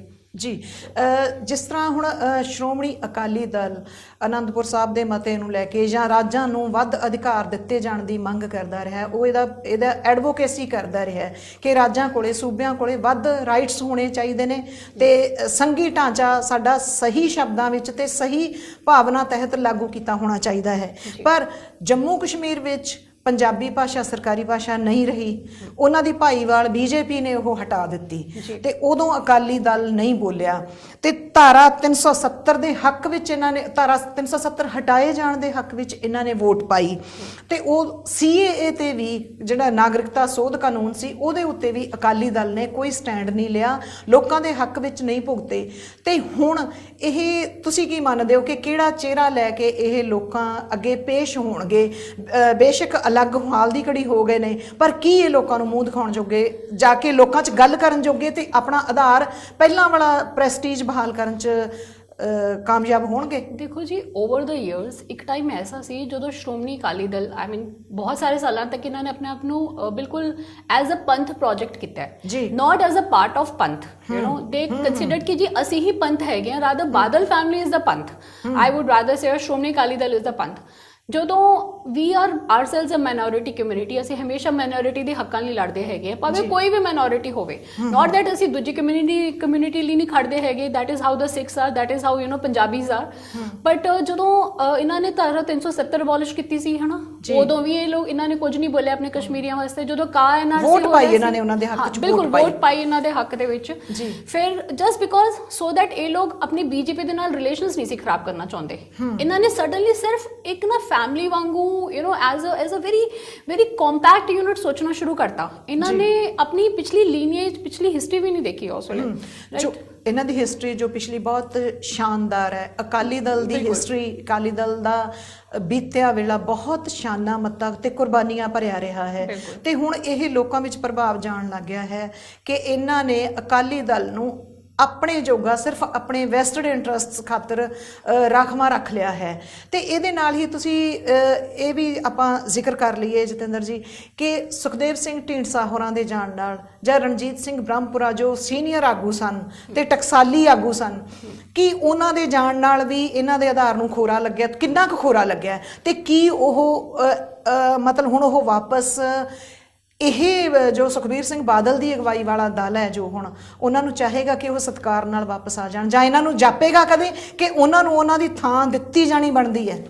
ਦੇਖੋ ਜੀ, ਦ ਵੈਰੀ ਫੈਕਟ ਕਿ ਇਹ ਲੋਕ ਵੱਖਰੇ ਹੋਏ ਨੇ, ਇਹ ਨਹੀਂ ਕਿ ਇਸ ਤੋਂ ਪਹਿਲਾਂ ਕਦੇ ਅਕਾਲੀ ਦਲ 'ਚ ਇਹੋ ਜਿਹੀ ਫੁੱਟ ਨਹੀਂ ਪਈ ਸੀ। 1999 ਦੀ ਗੱਲ ਹੈਗੀ ਹੈ ਜਦੋਂ ਟੌੜਾ ਸਾਹਿਬ ਵੱਖਰੇ ਹੋਏ ਸੀ, ਓਵਰ ਜਿਹੜਾ 100 ਕਰੋੜ ਰੁਪਇਆ ਆਇਆ ਸੀ ਸ਼ਤਾਬਦੀ ਸੈਲੀਬ੍ਰੇਸ਼ਨਸ ਵਾਸਤੇ, ਰਾਈਟ? ਜੀ ਜੀ। ਤੇ ਆਈ ਥਿੰਕ ਇਹਨਾਂ ਵਾਸਤੇ ਨਾ ਸ਼ਾਇਦ ਉਹ ਪੂਰੀ ਲੀਡਰਸ਼ਿਪ ਨੂੰ, SAD ਦੀ ਲੀਡਰਸ਼ਿਪ ਨੂੰ, ਜਾਂ ਜਿਹੜੀ ਚੀਫ ਵਾਲੀ ਕੁਰਸੀ ਉਹਨੂੰ ਫੈਮਿਲੀ 'ਚ ਰੱਖਣਾ, ਫੈਮਿਲੀ ਆਈ ਮੀਨ ਕਿ ਪ੍ਰਕਾਸ਼ ਸਿੰਘ ਬਾਦਲ ਤੇ ਸੁਖਬੀਰ ਸਿੰਘ ਬਾਦਲ, ਔਰ let's say Harsimrat Kaur Badal, right? Already Manpreet Badal ਵੱਖਰੇ ਹੋ ਗਏ ਸੀ, ਕੋਈ ਨਵੀਂ ਗੱਲ ਨਹੀਂ ਹੈਗੀ ਕਿ ਇਹਨਾਂ 'ਚ ਫੁੱਟ ਪਈ ਹੈਗੀ ਹੈ। ਬਟ ਦੈਨ ਹੌਲੀ ਹੌਲੀ ਸੀਨੀਅਰ ਲੀਡਰਸ ਨੂੰ ਲੱਗਣਾ ਸ਼ੁਰੂ ਹੋਇਆ, ਇਨੀਸ਼ੀਅਲ ਲੱਗ ਰਿਹਾ ਸੀ ਕਿ ਠੀਕ ਹੈ ਜੀ ਪ੍ਰਕਾਸ਼ ਸਿੰਘ ਬਾਦਲ ਦੀ ਲੀਡਰਸ਼ਿਪ ਹੈਗੀ ਆ। ਦੈਨ ਦੇ ਰਿਅਲਾਈਜ਼ ਕਿ ਸਾਡਾ ਤੇ ਕਦੀ ਵਾਰੀ ਆਣੀ ਨਹੀਂ ਹੈਗੀ, ਸਾਡੇ ਇੰਟਰਸਟ ਤੇ ਕਦੀ ਪ੍ਰੋਜੈਕਟ ਹੋਣੇ ਹੀ ਨਹੀਂ ਹੈਗੇ। ਸੋ ਅਲਟੀਮੇਟਲੀ ਉਹਨਾਂ ਦੇ ਵੱਖਰੇ ਹੋਣ ਦੇ ਨਾਲ ਇੱਕ ਜਿਹੜੀ ਐਕਚੁਅਲੀ ਇੱਕ ਪੰਥਕ ਪਾਰਟੀ ਦੀ ਜਿਹੜੀ ਇਹਨਾਂ ਦੀ ਫਿਗਰ ਹੈਗੀ ਵੀ ਸੀ, ਜਾਂ ਇੱਕ ਸਿੱਖ ਪਾਰਟੀ ਦੀ ਫਿਗਰ ਹੈਗੀ ਸੀ, ਜਾਂ ਮਾਈਨੋਰਿਟੀ ਪਾਰਟੀ ਦੀ ਫਿਗਰ, ਲੋਕਾਂ ਦੇ ਇਮੇਜ ਹੈਗੀ ਸੀ, ਉਹ ਸਾਰੀ ਸਾਰੀ ਇਹਨਾਂ ਦੀ ਖਰਾਬ ਹੋ ਗਈ। But at the same time I think ਕਿ ਜੇ ਸੁਖਬੀਰ ਬਾਦਲ ਅੱਜ ਕਹਿੰਦੇ ਨੇ ਕਿ ਅਸੀਂ ਕਿਸੇ ਵੀ ਸੈਕਰੀਫਾਈਸ ਤੱਕ, ਕਿਸੇ ਵੀ ਹੱਦ ਤੱਕ ਸੈਕਰੀਫਾਈਸ ਕਰ ਸਕਦੇ ਹਾਂ। ਅੱਜ ਸਵੇਰੇ ਮੇਰੀ ਕਰਨੈਲ ਸਿੰਘ ਪੀਰ ਮੁਹੰਮਦ ਨਾਲ ਗੱਲ ਹੋਈ ਸੀ ਟਕਸਾਲੀ ਵਾਲਿਆਂ ਨਾਲ। ਜੀ ਜੀ ਜੀ। ਸੋ ਉਹ ਆਈ ਕਹਿ ਰਹੇ ਸੀ ਕਿ ਮੈਮ ਜੇ ਇਹ ਕਿਸੇ ਵੀ ਤਰੀਕੇ ਹੱਦ ਤੱਕ ਸੈਕਰੀਫਾਈਸ ਕਰਨ ਲਈ ਤਿਆਰ ਨੇ ਤਾਂ ਸਭ ਤੋਂ ਪਹਿਲਾਂ ਤਾਂ ਲੀਡਰਸ਼ਿਪ ਦਾ ਸੈਕਰੀਫਾਈਸ ਕਰਨ, ਆਪਣੇ ਅਹੁਦੇ ਤੇ ਆ ਜਾਣ, ਆਪਣੇ ਅਹੁਦੇ ਤੇ ਆ ਜਾਣ। ਐਂਡ ਆਮ ਸ਼ੋਰ ਕਿ ਜੇ ਵਾਕਈ ਇਦਾਂ ਕਰਦੇ ਨੇ ਤੇ ਈਵਨ ਢੀਂਡਸਾ ਸਾਹਿਬ ਹੋ ਰਹੀ, ਆਮ ਨਾਟ ਸ਼ੋਰ ਦੋ ਬਿਕਾਜ਼ ਮੇਰੀ ਉਹਨਾਂ ਨਾਲ ਗੱਲ ਨਹੀਂ ਹੋਈ ਹੈ, ਬਟ ਅਸਲੀ ਮੁੱਦਾ ਤੇ ਸਾਰਿਆਂ ਦਾ ਲੀਡਰਸ਼ਿਪ ਨਾਲ ਹੀ ਸੀ। ਹੁਣ ਜਿਸ ਤਰ੍ਹਾਂ ਕਰਨੈਲ ਸਿੰਘ ਪੀਰ ਮੁਹੰਮਦ ਕਹਿ ਰਹੇ ਸੀ ਕਿ ਮੈਮ ਸਾਨੂੰ ਅਕਾਲੀ ਦਲ ਦੇ ਨਾਲ, ਅਕਾਲੀ ਦਲ ਦੀ ਆਈਡੀਓਲੋਜੀ ਨਾਲ ਕੋਈ ਪ੍ਰੋਬਲਮ ਨਹੀਂ ਆ, ਪ੍ਰੋਬਲਮ ਹੈਗੀ ਸੀ ਲੋਕਾਂ ਦੀ ਸੁਖਬੀਰ ਸਿੰਘ ਬਾਦਲ ਨਾਲ, ਪ੍ਰੋਬਲਮ ਹੈਗੀ ਸੀ ਲੋਕਾਂ ਦੀ ਲੀਡਰਸ਼ਿਪ ਨਾਲ, ਪ੍ਰੋਬਲਮ ਹੈਗੀ ਸੀ ਕਿ ਸਾਰਾ ਇੱਕ ਹੀ ਬੰਦੇ ਦੇ ਆਸ-ਪਾਸ ਰਿਵੋਲਵ ਕਰ ਰਿਹਾ ਸੀ, ਰਾਈਟ। ਐਂਡ ਮੇਨ ਇਸ ਕਿ over a period of time ਜਿਹੜੀ ਚੀਜ਼ਾਂ ਵਾਸਤੇ ਲੜਦੇ ਸੀ, ਹੁਣ ਤੁਸੀਂ ਵੇਖੋ ਕਿ ਇੱਕ ਪਾਸੇ ਤਾਂ ਦਿੱਲੀ ਵਾਇਲੈਂਸ ਹੋਇਆ, ਸਾਡੇ ਇੱਥੋਂ ਲੋਕੀ ਜਾ ਕੇ ਉੱਥੇ ਲੰਗਰ ਲਗਾ ਰਹੇ ਨੇ, ਦੂਜੇ ਪਾਸੇ ਇਹਨਾਂ ਨੇ ਕ੍ਰਿਟਿਸਾਈਜ਼ ਹੀ ਨਹੀਂ ਕੀਤਾ। Over the years, they have been a party, ਜਦੋਂ ਸਾਰਾ ਪੰਜਾਬ ਭੁਗਤ ਰਿਹਾ ਸੀ, they have been a party to every policy of BJP government। ਸਭ ਤੋਂ ਵੱਡੀ ਗੱਲ ਹੈ ਕਿ ਇਹਨਾਂ ਦੇ ਹਾਂ ਜਾਂ ਨਾ ਕਰਨਾ ਉਹਨਾਂ ਨੂੰ ਕੋਈ ਫਰਕ ਨਹੀਂ ਸੀ ਪੈਂਦਾ, ਇੰਨੀ ਮੈਜੋਰਿਟੀ ਹੈਗੀ ਸੀ ਉਹਨਾਂ ਕੋਲ, ਬਟ ਐਟਲੀਸਟ ਇਹਨਾਂ ਨੂੰ ਤਾਂ ਆਪਣਾ ਸਟੈਂਡ ਲੈਣਾ ਚਾਹੀਦਾ ਸੀ ਨਾ। ਜਤਿੰਦਰ ਜੀ, ਤੁਸੀਂ ਇਹ ਬਹੁਤ ਸੋਹਣਾ ਪੁਆਇੰਟ ਉਭਾਰਿਆ ਕਿ ਸ਼੍ਰੋਮਣੀ ਅਕਾਲੀ ਦਲ ਆਪਣੇ ਆਪ ਨੂੰ ਪੰਥ ਕਹਾਉਂਦਾ ਹੈ, ਦਾਅਵਾ ਕਰਦਾ ਹੈ ਕਿ ਅਸੀਂ ਹੀ ਪੰਥ ਹਾਂ, ਜਦੋਂ ਕਿ ਸਥਿਤੀ ਅਜਿਹੀ ਨਹੀਂ ਹੈ। ਪਰ ਪੰਥ ਦਾ ਹਿੱਸਾ ਹੁੰਦਿਆਂ ਇਹਨਾਂ ਨੇ ਜਿਹੜੀ ਬੇਅਦਬੀ ਵਾਲੀਆਂ ਘਟਨਾਵਾਂ 'ਤੇ ਸੁਹਿਰਦਤਾ ਨਹੀਂ ਦਿਖਾਈ, ਜਾਂ ਇਹਨਾਂ ਦੀ ਸ਼ਮੂਲੀਅਤ, ਪੰਜਾਬ ਤਾਂ ਇਹ ਸਮਝਦਾ ਹੈ ਕਿ ਇਹਨਾਂ ਦੀ ਹੀ ਸ਼ਮੂਲੀਅਤ ਹੈ, ਇਹਨਾਂ ਨੇ ਹੀ ਉਹ ਘਟਨਾਵਾਂ ਕਰਵਾਈਆਂ, ਲੋਕਾਂ ਨੂੰ ਦੁੱਖ ਦਿੱਤਾ, ਉਹਨਾਂ ਨੂੰ ਧੁਰ ਅੰਦਰ ਤੱਕ ਦੁਖੀ ਕੀਤਾ, ਅਤੇ ਨਾਲ ਦੀ ਨਾਲ ਸੁਮੇਧ ਸੈਣੀ ਦੀ ਨਿਯੁਕਤੀ ਕਰਨਾ ਅਤੇ ਫਿਰ ਉਹਨੂੰ ਬਚਾਉਣ ਦੀਆਂ ਕੋਸ਼ਿਸ਼ਾਂ ਕਰਨਾ। ਤੇ ਇਹਦੇ ਬਾਰੇ ਤੁਹਾਡਾ ਕੀ ਕਹਿਣਾ ਹੈ? ਦਵੀ ਜੀ, ਮੈਨੂੰ ਇਹ ਲੱਗਦਾ ਹੈ ਕਿ ਇੱਕ ਤਾਂ ਸ਼੍ਰੋਮਣੀ ਅਕਾਲੀ ਦਲ ਨੇ ਜਿੱਦਾਂ ਡੇਰਾ ਕਲਚਰ ਨੂੰ ਇੰਨਾ ਜ਼ਿਆਦਾ ਉਹਨੂੰ ਉਤਸ਼ਾਹਿਤ ਕੀਤਾ ਹੈਗਾ, ਇਹ ਨਹੀਂ ਸੀ ਹੋਣਾ ਚਾਹੀਦਾ। ਜਿੱਥੋਂ ਸਾਰੀਆਂ ਪ੍ਰੋਬਲਮਸ ਓਰੀਜਿਨੇਟ ਹੋਈਆਂ ਨੇ, ਹੋਰ ਇੱਕ ਡੇਰਾ ਨਹੀਂ, ਰਾਮ ਰਹੀਮ ਵਾਲਾ ਇਹ ਨਹੀਂ, ਬਥੇਰੇ ਡੇਰੇ ਹੈਗੇ ਨੇ, ਰਾਈਟ। ਇੱਕ ਤਾਂ ਇਹਨਾਂ ਨੂੰ ਇਹ ਗੱਲ ਇਸ਼ੂ ਐਡਰੈਸ ਕਰਨਾ ਚਾਹੀਦਾ ਹੈਗਾ ਕਿ ਜਦੋਂ ਆਪਾਂ ਸਿੱਖ ਰਿਲੀਜਨ ਨੂੰ ਪ੍ਰੋਪੇਗੇਟ ਕਰਨ ਦੀ ਗੱਲ ਕਰਦੇ ਹਾਂ, ਸਾਨੂੰ ਡੇਰਾ ਕਲਚਰ ਨੂੰ just because of vote bank encourage ਨਹੀਂ ਸੀ ਕਰਨਾ ਚਾਹੀਦਾ। ਚਲੋ not only Shiromani Akali Dal, I am sure ਬਹੁਤ ਸਾਰੀ ਪਾਰਟੀਜ਼ ਨੇ ਇਨਕਰੇਜ ਕੀਤਾ ਹੋਊਗਾ, ਬਟ ਉਸ ਤੋਂ ਬਾਅਦ ਜਿਹੜਾ ਬਰਗਾੜੀ ਕਾਂਡ ਹੋਇਆ, ਜਿਹੜਾ ਸਿੱਖ ਗੁਰੂ ਗ੍ਰੰਥ ਸਾਹਿਬ ਦੀ ਸੈਕਰੀਲੇਜ, ਉਹਨਾਂ ਦੀ ਬੇਅਦਬੀ ਦੇ ਕਾਂਡ ਹੋਏ ਨੇ, ਹਜੇ ਤੱਕ ਲੋਕਾਂ ਦੇ ਮਨ 'ਚ ਉਹਨੂੰ ਕੋਈ ਇੱਕ ਲੌਜੀਕਲ ਕਨਕਲੂਜਨ, ਇੱਕ ਲੌਜੀਕਲ ਐਂਡਿੰਗ ਨਹੀਂ ਮਿਲੀ ਹੈ। ਨਾ ਹੀ they have tried to come clean in front of Panth, ਲੋਕਾਂ ਦੇ ਸਾਹਮਣੇ ਖੁੱਲ ਕੇ ਇਹਨਾਂ ਨੇ ਇਹਦੇ ਬਾਰੇ ਕੋਈ ਕਲੈਰਿਟੀ ਨਹੀਂ ਦਿੱਤੀ ਹੈਗੀ। ਦੂਜਾ ਇਹ ਕਿ ਸਾਰਿਆਂ ਨੂੰ ਪਤਾ ਹੈਗਾ ਕਿ ਹੁਣ ਦੇਖੋ ਇੱਥੇ ਮਨੁੱਖੀ ਅਧਿਕਾਰਾਂ ਦਾ ਬਹੁਤ ਜ਼ਿਆਦਾ ਉਲੰਘਣ ਹੋਇਆ ਪੰਜਾਬ 'ਚ, ਬਹੁਤ ਸਾਰੇ ਫੇਕ ਇਨਕਾਊਂਟਰਸ ਹੋਏ ਨੇ, ਬਹੁਤ ਸਾਰਾ ਤਸ਼ੱਦਦ ਹੋਇਆ ਲੋਕਾਂ ਦੇ ਉੱਤੇ, ਲੋਕੀ ਬਾਹਰ ਜਾ ਕੇ ਵਸ ਗਏ ਹੈਗੇ ਨੇ। ਹਾਂ, ਹੁਣ ਸਾਹਮਣੇ ਆ ਰਹੀਆਂ ਨੇ ਚੀਜ਼ਾਂ। ਹਾਂਜੀ, ਹੁਣ ਦੇਖੋ ਡੀਜੀਪੀ ਜਿਹੜੇ ਪੁਰਾਣੇ ਹੈਗੇ ਨੇ, ਸੁਮੇਧ ਸੈਣੀ ਦਾ ਕੇਸ ਹੈਗਾ, ਸ਼ਾਇਦ ਇਹ ਜਿਹੜਾ ਕੇਸ ਹੁਣ ਜਿੰਨੇ ਸਾਲਾਂ ਬਾਅਦ ਉੱਠਿਆ, ਇਹਨਾਂ ਦੇ ਟਾਈਮ ਤੇ ਉੱਠ ਜਾਣਾ ਸੀ, ਠੀਕ ਹੈ, ਪਰ ਉਸ ਵੇਲੇ ਇਹਨਾਂ ਨੇ ਸੁਪਰੀਮ ਕੋਰਟ ਤੱਕ ਪਹੁੰਚ ਕਰਕੇ ਇਹਨਾਂ ਨੇ ਇਹ ਕਿਹਾ ਵੀ ਸਾਡਾ ਬਹੁਤ ਹੀ ਇਮਾਨਦਾਰ ਆਫਿਸਰ ਹੈਗਾ, ਇਹ ਤਾਂ ਬਹੁਤ ਹੀ ਚੰਗਾ ਹੈਗਾ। ਸੋ ਨਾਟ ਓਨਲੀ ਦੈਟ, ਇਹਨਾਂ ਨੇ ਉਹਨੂੰ ਡੀਜੀਪੀ ਵੀ ਬਣਾਇਆ, ਜਦਕਿ ਉਹਦੇ ਅਗੇਂਸਟ ਆਲਰੇਡੀ ਇੰਨੀ ਸਾਰੀ ਪੈਂਡਿੰਗ ਸੀ। ਇਹਨਾਂ ਨੂੰ ਨਹੀਂ ਪਤਾ ਵੈਨ ਦੇ ਕਾਲ ਕਿ ਅਸੀਂ ਪੰਥਕ ਫਿਗਰ ਹੈਗੇ ਹਾਂ, ਅਸੀਂ ਪੰਥਕ ਪਾਰਟੀ ਹੈਗੇ ਹਾਂ, ਇਹਨਾਂ ਨੂੰ ਇਹ ਨਹੀਂ ਪਤਾ ਕਿ ਪੰਥ ਦੇ ਮੁੰਡਿਆਂ ਦੇ ਨਾਲ ਕੀ ਹੋਇਆ। ਇਹਦੇ ਕਰਕੇ ਕੀ ਹੋਇਆ ਕਿ ਲੋਕੀ ਇਹਨਾਂ ਦੇ ਨਾਲ ਰਿਲੇਟ ਕਰਨੋਂ ਹਟ ਗਏ। ਹੁਣ ਆਹ ਸਾਰੇ ਇਸ਼ੂਜ਼ ਹੈਗੇ ਨੇ ਜਿਹਦੇ 'ਚ ਕਿ they have to come clean, ਔਰ ਦੇ ਹੈਵ ਟੂ ਐਟਲੀਸਟ ਜਿਹੜੇ ਲੋਕਾਂ ਦੇ ਗ੍ਰੀਵੈਂਸਸ ਹੈਗੇ ਨੇ ਉਹਨੂੰ ਰਿਡਰੈਸ ਕਰਨੇ ਪਹਿਲਾਂ। ਆਪਾਂ ਫਿਰ ਜਿਹੜੇ ਕਿਸਾਨੀ ਬਿੱਲ ਨੇ ਇਹਨਾਂ ਤੇ ਆਉਂਦੇ ਆ ਕਿ ਜੂਨ ਵਿੱਚ ਇਹ ਕੈਬਨਿਟ ਨੇ ਇਹ ਆਰਡੀਨੈਂਸ ਪਾਸ ਕੀਤੇ, ਤੇ ਉਦੋਂ ਤੋਂ ਹੀ ਇਹ ਵਿਰੋਧ ਕਰ ਸਕਦੇ ਸੀ, ਤੇ ਇਹਨਾਂ ਨੂੰ ਭਰੋਸੇ ਵਿੱਚ, ਬੀਜੇਪੀ ਦੇ ਦੱਸਣ ਮੁਤਾਬਕ ਇਹਨਾਂ ਨੂੰ ਭਰੋਸੇ ਵਿੱਚ ਲਿਆ ਗਿਆ ਸੀ, ਤੇ ਇਹ ਪੂਰੀ ਤਰ੍ਹਾਂ ਜਾਣੂ ਸਨ ਕਿ ਇਸ ਤਰ੍ਹਾਂ ਦੇ ਬਿੱਲ ਆ ਰਹੇ ਨੇ ਕਿਸਾਨੀ ਨਾਲ ਸੰਬੰਧਿਤ, ਕਿਉਂਕਿ ਬਾਦਲ ਸਰਕਾਰ ਪਹਿਲਾਂ ਹੀ ਇਹੋ ਜਿਹੇ ਸ਼ੁਰੂਆਤ ਕਰ ਚੁੱਕੀ ਸੀ। ਤੇ ਇਸ ਦੇ ਚੱਲਦਿਆਂ ਤੇ ਇਹਨਾਂ ਨੇ ਵਿਰੋਧ ਕਰਨ ਦੀ ਬਜਾਏ ਕੀ ਕੀਤਾ ਕਿ ਇਹ ਲੋਕਾਂ ਵਿੱਚ ਆ ਕੇ ਲੋਕਾਂ ਨੂੰ ਸਮਝਾਉਣ ਲੱਗ ਪਏ ਕਿ ਇਹ ਕਿਸਾਨੀ ਬਿੱਲ ਜਿਹੜੇ ਆਏ ਨੇ, ਕਿਸਾਨੀ ਨਾਲ ਸੰਬੰਧਿਤ ਬਿੱਲ, ਇਹ ਕਿਸਾਨਾਂ ਦੇ ਹੱਕ 'ਚ ਨੇ, ਕਿਸਾਨ ਆਜ਼ਾਦ ਹੋ ਗਿਆ, ਤੇ ਕਿਸੇ ਵੀ ਮੰਡੀ 'ਚ ਉਹ ਜਾ ਕੇ ਆਪਣੀ ਫਸਲ ਵੇਚ ਸਕਦਾ ਹੈ। ਪਰ ਜਦੋਂ ਮੰਡੀਆਂ ਹੀ ਨਾ ਰਹੀਆਂ, ਤੇ ਇੱਥੋਂ ਤੱਕ ਕਿ ਤੁਸੀਂ ਵੀ ਕਹਿ ਚੁੱਕੇ ਹੋ, ਖੈਰ ਹਰਸਿਮਰਤ ਬਾਦਲ ਨੇ ਅਸਤੀਫਾ ਦੇਣ ਮਗਰੋਂ ਵੀ ਇਹੀ ਦਾਅਵਾ ਕੀਤਾ ਸੀ ਕਿ ਇਹ ਮੈਂ ਸਿਰਫ ਕਿਸਾਨਾਂ ਦਾ ਰੋਹ ਦੇਖਦੇ ਹਾਂ, ਪੰਜਾਬੀਆਂ ਦਾ ਫੈਸਲਾ ਸਿਰ ਮੱਥੇ ਰੱਖਿਆ ਤੇ ਅਸਤੀਫਾ ਦਿੱਤਾ ਹੈ। ਪਰ ਇਹ ਬਿੱਲ ਕਿਸਾਨੀ ਦੇ ਹੱਕ ਵਿੱਚ ਹਨ। ਉਹਨਾਂ ਨੂੰ ਬੜੀ ਦੇਰ ਤੱਕ ਇਹੀ ਉਹ ਮਨਾਉਣ ਦਾ ਯਤਨ ਕਰਦੇ ਰਹੇ, ਤੇ ਹੁਣ ਇਹ ਕਿਹੜੇ ਮੂੰਹ ਨਾਲ, ਫਿਰ ਮੇਰਾ ਇਸੇ ਗੱਲ ਨੂੰ ਲੈ ਕੇ ਸਵਾਲ ਹੈ ਕਿ ਕੀ ਇਹ ਲੋਕਾਂ ਵਿੱਚ ਫਿਰ ਪ੍ਰਵਾਨ ਹੋ ਜਾਣਗੇ? ਦੇਖੋ ਜੀ, ਮੈਨੂੰ ਨਹੀਂ ਲੱਗਦਾ ਏਡੀ ਛੇਤੀ ਪ੍ਰਵਾਨ ਹੋਣਗੇ, ਕਿਉਂਕਿ ਇੰਨੇ ਸਾਲਾਂ ਤੋਂ ਐਜ਼ ਆਈ ਸੈਡ ਕਿ ਇਹਨਾਂ ਦੀ ਵੋਟ ਬੈਂਕ ਪੇਂਡੂ ਵੋਟ ਸੀ, ਇਹਨਾਂ ਦੀ ਜਿਹੜੀ ਮੇਨ ਵੋਟ ਬੈਂਕ ਸੀ। ਇੱਦਾਂ ਕਿੱਦਾਂ ਹੋ ਸਕਦਾ ਹੈ ਕਿ ਤੁਹਾਡੇ ਸਰਪੰਚ ਪਿੰਡਾਂ ਤੋਂ ਹੋਣ, ਅਕਾਲੀ ਦਲ ਦੇ ਸਰਪੰਚ ਹੋਣ, ਤੁਸੀਂ ਮੇ ਬੀ ਆਈ ਅੰਡਰਸਟੈਂਡ ਕਿ ਤੁਸੀਂ ਉਸ ਸਟੇਟਾਂ 'ਚੋਂ ਨਹੀਂ ਹੈਗੇ ਜਿਹਨੂੰ ਇਹ ਪਤਾ ਹੋਊਗਾ ਕਿ 2 ਕਿੱਲੇ 4 ਕਿੱਲੇ 5 ਕਿੱਲੇ ਵਾਲੇ ਕਿਸਾਨ ਦੀ ਕੀ ਮਜਬੂਰੀ ਹੋ ਸਕਦੀ ਹੈ। ਪਰ ਤੁਹਾਡੇ ਥੱਲੇ ਵਰਕਰਸ ਤਾਂ ਹੈਗੇ ਨੇ ਨਾ, ਜਿਨ੍ਹਾਂ ਤੋਂ ਤੁਸੀਂ ਵੋਟਾਂ ਮੰਗਦੇ ਹੋ, ਉਹਨਾਂ ਦੇ ਘਰ ਜਾ ਕੇ ਦੇਖਦੇ ਹੋ, ਤੁਹਾਡੇ ਕੋਲ ਰੋਜ਼ ਲੋਕੀ ਆਉਂਦੇ ਹੋਣਗੇ ਆਪਣੇ ਗ੍ਰੀਵੈਂਸਸ ਦੇ ਨਾਲ। ਇੱਦਾਂ ਕਿੱਦਾਂ ਹੋ ਸਕਦਾ ਤੁਹਾਨੂੰ ਇਹ ਨਾ ਪਤਾ ਹੋ ਕਿ ਆ ਫਾਰਮਰ ਬਿਲਸ ਫਾਰਮਰਸ ਦੇ ਅਗੇਂਸਟ ਨੇ? ਇੱਦਾਂ ਕਿੱਦਾਂ ਹੋ ਸਕਦਾ ਤੁਹਾਨੂੰ ਇਹ ਨਾ ਪਤਾ ਹੋਵੇ ਕਿ 2 ਸਾਲ ਦੇ 2 ਏਕੜ ਵਾਲੇ ਕਿਸਾਨ ਦੇ ਉੱਤੇ ਕਿੰਨਾ ਕਰਜ਼ਾ, ਉਹ ਆਪਣੀ ਖਰੀਦ ਕਿੱਥੇ ਲੈ ਕੇ ਜਾਊਗਾ ਵੇਚਣ? ਕਿਉਂ ਕਰਜ਼ਾ ਚੜ ਰਿਹਾ, ਕਿਉਂ ਕਰਜ਼ਾ ਚੜ ਰਿਹਾ ਹੈਗਾ, ਹੈ ਨਾ? ਇਹ ਨਹੀਂ ਹੈਗਾ ਕਿ ਅਕਾਲੀ ਦਲ ਮਤਲਬ ਹੋਣੀ ਇੱਦਾਂ ਹੋਇਆ। And over a period of time all the parties I would say ਕਿਸੇ ਨੇ ਕੁਝ ਨਹੀਂ ਕੀਤਾ। ਮੈਂ ਉਸ ਦਿਨ ਇੱਕ ਸਟੋਰੀ ਕੀਤੀ ਸੀ, ਜਿਹੜੇ ਪਹਿਲੇ ਕਿਸਾਨ ਨੇ ਸੁਸਾਈਡ ਕੀਤੀ ਹੈਗੀ ਹੈ, ਪ੍ਰੀਤਮ ਸਿੰਘ ਨੇ, ਜੀ ਡਿਊਰਿੰਗ ਦਿਸ ਡੈਮੋਨਸਟ੍ਰੇਸ਼ਨਸ। ਹੁਣ ਤੁਸੀਂ ਵੇਖੋ ਜੀ, ਪ੍ਰੀਤਮ ਸਿੰਘ 3 ਭਰਾ ਸੀ, ਠੀਕ ਹੈ, ਉਹਨਾਂ ਚੋਂ ਜਿਹੜਾ ਸਭ ਤੋਂ ਵੱਡਾ ਭਰਾ ਸੀ ਬਸ ਉਹਦਾ ਵਿਆਹ ਹੋਇਆ, ਬਾਕੀ 2 ਭਰਾਵਾਂ ਨੇ ਵਿਆਹ ਹੀ ਨਹੀਂ ਕੀਤਾ ਕਿਉਂਕਿ ਜ਼ਮੀਨ ਘੱਟ ਸੀ। ਸਾਨੂੰ ਸਾਰਿਆਂ ਨੂੰ ਪਤਾ ਹੈਗਾ ਕਿ ਕਿਸਾਨਾਂ ਦਾ it is just a hand to mouth existence ਸੀ। ਜਿੰਨੀ ਕੁ ਫਸਲ ਇੱਕ ਵਾਰੀ ਵਿਕਦੀ ਹੈਗੀ ਹੈ, ਉਹਨੇ ਕਾੜਤੀਆਂ ਦਾ ਪੈਸੇ ਲੱਥ ਜਾਂਦੇ ਹੈਗੇ ਨੇ, ਬਟ ਸਟਿਲ ਆ ਸਿਸਟਮ ਇੱਕ ਸਸਟੇਨੇਬਲ ਸਿਸਟਮ ਹੈਗਾ ਸੀ। ਇਹਦੇ 'ਚ ਇੰਪਰੂਵਮੈਂਟ ਦੀ ਲੋੜ ਸੀ, ਇਹਨੂੰ ਅਬੋਲਿਸ਼ ਕਰਨ ਦੀ ਲੋੜ ਨਹੀਂ ਸੀ ਹੈਗੀ। ਸੈਕੰਡਲੀ, ਹੁਣ ਦੇਖੋ ਉਸ ਬੰਦੇ ਦੇ ਸਿਰ ਦੇ ਉੱਤੇ over a period of time ਉਹਨਾਂ ਦੇ ਪੂਰੇ ਪਰਿਵਾਰ 'ਚ 15 ਜਾਣੇ ਹੈਗੇ ਨੇ, ਵੱਡੇ ਭਰਾ ਦੇ 3 ਮੁੰਡੇ, 3 ਮੁੰਡਿਆਂ ਦੇ ਗਾੜੀ 5 ਮੁੰਡੇ। ਹੁਣ 6 ਏਕੜ ਜ਼ਮੀਨ, ਜਿਹੜੀ ਕਿ ਤੁਹਾਨੂੰ ਪਤਾ ਹੀ ਹੈਗੀ ਹੈ ਮਾਲਵੇ 'ਚ ਕਿਹੋ ਜਿਹੀ ਜ਼ਮੀਨ ਹੈਗੀ ਆ, 18 ਲੱਖ ਦਾ ਕਰਜ਼ਾ, ਉਹਦੇ 'ਚ ਹੁਣ ਤੁਸੀਂ ਵੇਖਦੇ ਹੋ ਕਿਸੇ ਕਿਸਾਨ ਕੋਲ 1 ਕਿੱਲਾ ਹੋਵੇ ਜਾਂ 2 ਕਿੱਲੇ ਹੋਣ, ਉਹ ਆਪਣੀ ਖਰੀਦ ਕਿੱਥੇ ਲੈ ਕੇ ਜਾਊਗਾ? ਅੱਜ ਮੈਂ ਜੇ ਆਪਣੇ ਕਿਚਨ ਗਾਰਡਨ 'ਚ ਕੋਈ ਸਬਜ਼ੀਆਂ ਲਗਾ ਲਾਂ ਨਾ, ਮੈਂ ਕਿਸੇ ਨੂੰ ਕਹਾਂ ਕਿ ਆ ਵੀ ਮੈਨੂੰ ਸਬਜ਼ੀ ਦੇ ਇੰਨੇ ਪੈਸੇ ਦੇ ਦਿਓ, ਕੋਈ ਨਹੀਂ ਦੇਗਾ ਮੇਰੇ ਹਿਸਾਬ ਨਾਲ। ਬਿਲਕੁਲ। ਐਂਡ ਵੀ ਆਲ ਨੋ ਕਿ ਬਿਹਾਰ 'ਚ ਕੀ ਹੋਇਆ, ਕਿੱਦਾਂ ਕਿਸਾਨ ਈਵਨ ਪੰਜਾਬ 'ਚ ਹਰ ਵਾਰੀ ਆਪਣੀ ਫਸਲਾਂ ਸੁੱਟਣ ਤੇ ਮਜਬੂਰ ਹੋ ਜਾਂਦੇ ਆ। ਤੇ ਇੰਸਟੈਡ ਆਫ ਇੰਸ਼ੋਰਿੰਗ ਕਿ ਉਹਨਾਂ ਨੂੰ MSP ਹਰ ਫਸਲ ਤੇ ਮਿਲੇ, ਸਰਕਾਰ ਉਹਨਾਂ ਦੀ ਹਰ ਫਸਲ ਖਰੀਦ ਲੇ, ਕੁਝ ਇਹੋ ਜਿਹੇ ਇੰਸ਼ੋਰੈਂਸ ਹੋਏ, ਕੁਝ ਲੈਜਿਸਲੇਸ਼ਨ ਹੁੰਦੀ ਹੈ MSP ਦੀ, ਇਹਨਾਂ ਨੇ ਲੈਜਿਸਲੇਸ਼ਨ ਕੀਤੀ ਨਹੀਂ। ਹਾਂ, ਇਹਦੇ ਵਿੱਚ ਆਰਡੀਨੈਂਸ ਬਿਲਾਂ ਵਿੱਚ ਕਿਧਰੇ ਜ਼ਿਕਰ ਨਹੀਂ ਹੈ, ਤੇ ਕਿਸਾਨ ਇਹੀ ਚਾਹੁੰਦੇ ਨੇ ਕਿ ਜਾਂ ਤਾਂ ਜ਼ਿਕਰ ਕਰ ਦਿਓ, ਲਾਈਨ ਲਿਖ ਦਿਓ ਇੱਕ ਕਿ MSP ਰਹੇਗੀ ਤੇ ਠੀਕ ਠਾਕ ਵਾਜਬ MSP ਰਹੇਗੀ। ਪਰ ਜੀ ਜੇ ਇਰਾਦਾ ਹੋਏਗਾ MSP ਦੇਣ ਦਾ ਤੇ ਫੇਰ ਹੀ ਲਿਖਣਗੇ ਨਾ, ਬਿਕਾਜ਼ ਉਹ ਲੀਗਲ ਰਾਈਟ ਬਣਾਤਾ ਉਹਨਾਂ ਨੇ, then they will be in trouble. ਫਿਰ ਤਾਂ ਕਿਸਾਨ ਕਹਿਣਗੇ ਕਿ ਸਾਡਾ ਲੀਗਲ ਰਾਈਟ ਹੈਗਾ। ਅੱਛਾ, ਇੱਕ ਸਵਾਲ ਮੇਰਾ BJP ਨੂੰ ਲੈ ਕੇ ਹੈ ਕਿ BJP ਦਾ ਕੌਮਾਂਤਰੀ ਪੱਧਰ ਤੇ, ਇੰਟਰਨੈਸ਼ਨਲ ਪੱਧਰ ਤੇ, ਨੈਸ਼ਨਲ ਪੱਧਰ ਤੇ ਇਹ ਅਕਸ ਬਣਿਆ ਕਿ ਇਹ ਐਂਟੀ ਮਾਈਨੋਰਿਟੀ ਹੈ ਤੇ ਸਾਰੀ ਦੁਨੀਆ ਇਹ ਲਗਭਗ ਜਾਣ ਗਈ ਹੈ ਜਾਂ ਇਹ ਮੰਨਦੀ ਹੈ, ਤੇ ਸਟੇਟਸ ਤਾਂ ਮੰਨਦੀਆਂ ਹੀ ਨੇ, ਜੋ ਗੈਰ BJP ਜਿਹੜੀਆਂ ਸਟੇਟਸ ਨੇ, ਖਾਸ ਕਰਕੇ ਉਹਨਾਂ ਦਾ ਇਹ ਆਮ ਐਕਸਪ੍ਰੈਸ਼ਨ ਹੈ ਕਿ ਇਹ ਸਰਕਾਰ ਹੈ, ਜੋ BJP ਦੀ ਸਰਕਾਰ ਹੈ, ਇਹ ਮਾਈਨੋਰਿਟੀ ਦੇ ਖਿਲਾਫ ਹੈ। ਤੇ ਸ਼੍ਰੋਮਣੀ ਅਕਾਲੀ ਦਲ ਨਾਲ ਭਾਈਵਾਲੀ ਪਾ ਕੇ, ਸਾਂਝ ਪਾ ਕੇ, ਉਹਨਾਂ ਨੇ ਇੱਕ ਤਰ੍ਹਾਂ ਦਾ ਇਹ ਪ੍ਰਭਾਵ ਦੇਣ ਦੀ ਕੋਸ਼ਿਸ਼ ਕੀਤੀ ਸੀ ਕਿ ਸਾਡੇ ਤਾਂ ਸਿੱਖ ਵੀ ਸਾਡੇ ਭਾਈਵਾਲ ਨੇ, ਭਾਰਤ ਦੇ ਸਿੱਖ ਸਾਡੇ ਨਾਲ ਨੇ, ਸਿੱਖਾਂ ਦੀ ਸਭ ਤੋਂ ਵੱਡੀ ਜਿਹੜੀ ਪਾਰਟੀ ਹੈ ਸ਼੍ਰੋਮਣੀ ਅਕਾਲੀ ਦਲ, ਉਹ ਸਾਡੇ ਨਾਲ ਹੈ। ਤੇ ਹੁਣ ਜਦੋਂ ਸ਼੍ਰੋਮਣੀ ਅਕਾਲੀ ਦਲ ਬਾਹਰ ਹੋ ਗਿਆ ਤਾਂ ਕੀ BJP ਨੂੰ ਕੋਈ ਘਾਟਾ ਪਏਗਾ, ਤੇ ਕੀ BJP ਕੋਈ ਹੋਰ ਘੱਟ ਗਿਣਤੀ ਜਿਸ ਤਰ੍ਹਾਂ ਕ੍ਰਿਸਚਨ ਹੋ ਗਏ ਜਾਂ ਮੁਸਲਮਾਨਾਂ ਨਾਲ ਤਾਂ ਹਾਲੇ ਨਹੀਂ ਜਾਪਦਾ ਕਿ ਇਹ ਕਿਸੇ ਹੋਰ ਨਾਲ ਸਾਂਝ ਪਾਉਣ ਦੀ ਯਤਨ ਕਰੇਗੀ, ਜਾਂ BJP ਨੂੰ ਲੋੜ ਵੀ ਹੈ ਕਿਸੇ ਦੀ ਕਿ ਨਹੀਂ? ਜੀ, ਤੁਸੀਂ ਬਿਲਕੁਲ ਸਹੀ ਕਿਹਾ ਜੀ। ਜੇ ਆਪਾਂ ਦੇਖੀਏ ਕਿ ਜਦੋਂ BJP ਤੇ ਅਕਾਲੀ ਦਲ ਦਾ ਅਲਾਇੰਸ ਹੋਇਆ ਸੀ ਪੰਜਾਬ 'ਚ 96-97 ਵਿੱਚ, ਉਦੋਂ ਦੋਨਾਂ ਨੂੰ ਹੀ ਇੱਕ ਦੂਜੇ ਦੀ ਲੋੜ ਸੀ ਜੀ। ਹੁਣ ਤੁਸੀਂ ਵੇਖੋ ਕਿ Punjab Shiromani Akali Dal has been more of a dead wait.